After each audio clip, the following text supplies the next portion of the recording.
When we talk about sacred geometry in popular terms, the first thing that comes to mind is a set of symbols, and we know what those are. The flower of life, Metatron's cube, the most common coming from the pattern of the seed of life. They're just built in our memory.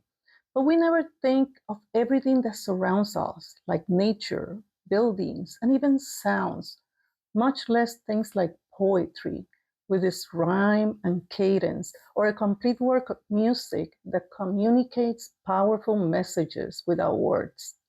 Sacred geometry, two words that are limited in definition to designate something so powerful. Let's start with geometry, the measurement of earth. Sacred.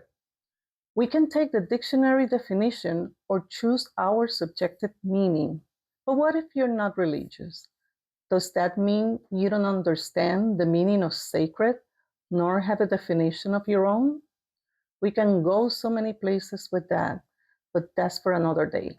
Let's get back to sacred geometry. What it is.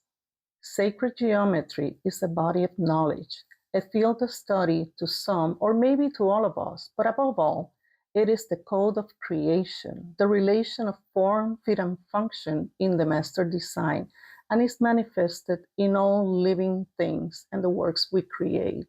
Sacred geometry is the intelligent design.